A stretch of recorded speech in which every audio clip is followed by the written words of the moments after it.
issued many reports, many findings.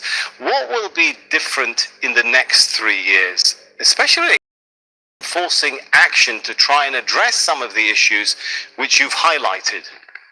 Yes, indeed. Thanks for having me. The last weeks have attracted much attention toward my mandate, yet for another reason, which is deflection. Let's deflect the attention from where it should be, namely catastrophe that Israel has created in the occupied Palestinian territory, primarily in Gaza. My mandate has been confirmed because, yes, there was pressure, but much of noise was outside the Human Rights Council. In the Human Rights Council, the president and the members of the Human Rights Council were fine with the findings that there have been non-persistent breaches of the conduct on my part, as many corners prompted by pro-Israeli groups were claiming. Look, I know that I've been vocal, but because the circumstances have so required, since the beginning of my mandate, I've witnessed the killing of journalists, starting with Shirin Abu Akleh, your colleague, and escalating violence against the Palestinian communities in the occupied West Bank by settlers and the army alike, attacks on worshippers, real pogroms on Palestinian villages, the crumbling of the possibility to restore peace.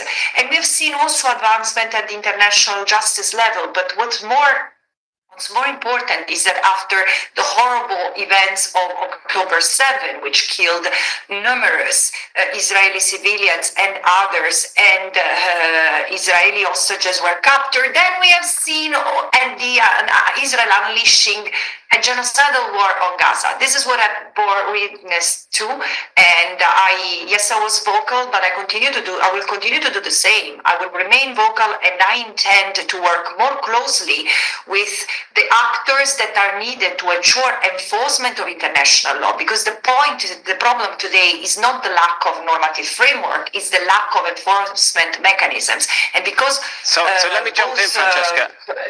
How will, in your second term, will you be able to maybe enforce that normative framework of international law you're talking about?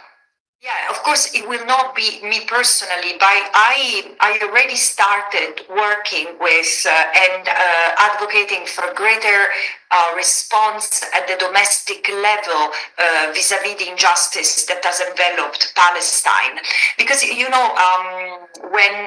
the law is violated, courts have to step in, and the situation in the occupied Palestinian territory is so grave, so serious, the illegality is so profound that it's not just the responsibility of the International Court of Justice or the ICC, the International Criminal Court, to intervene. I mean, they have intervened this year, and still states, authorities do not comply. This is why I say justice for Palestine starts at home. You mentioned that there was a finding that you were compliant with your mandate. So should we understand from that there was an investigation that basically cleared you from some of the allegations of your detractors that you were not compliant in your mandate? Oh, yeah, there was. It's not technically an investigation, but there are oversight mechanisms inside the United Nations for special procedures, and there has been not one but dozens of proceedings initiated against me by the State of Israel and its acolytes. Primarily, there are a number of actors inside the Human Rights Council, NGOs with ECOSOC status, starting complaints over and over. And then they start the complaint, and they use it as an evidence, according to their poor legal skills, that there is a wrongdoing on my side.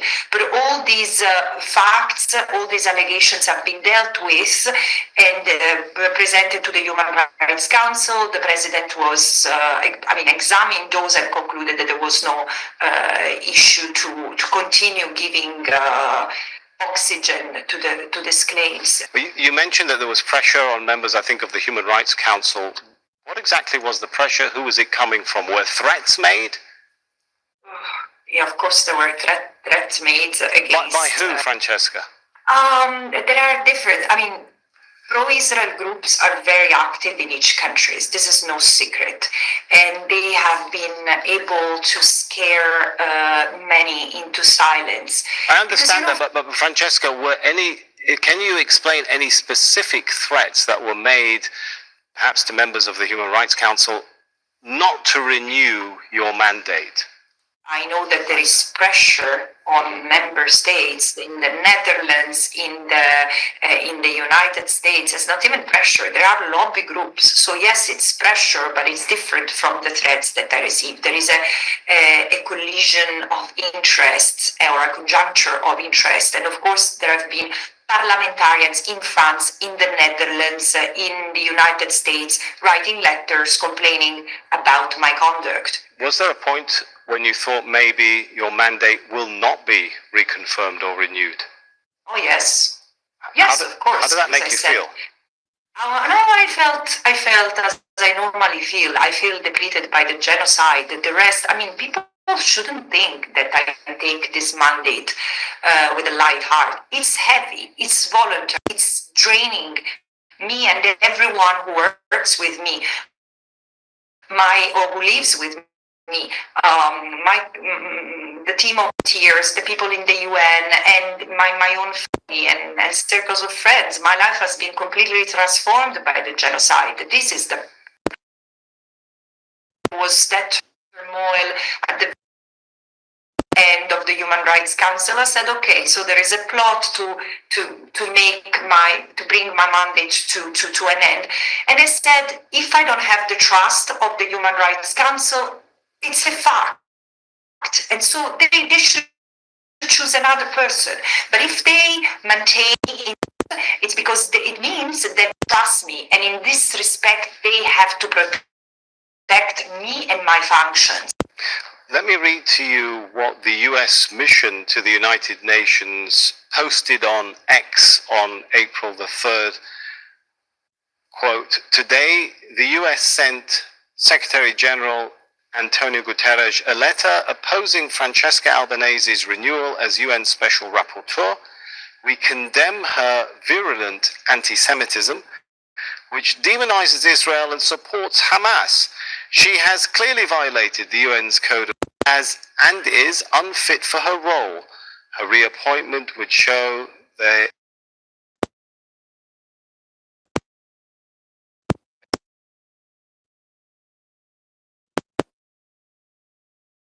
anti-hatred and support for terrorism.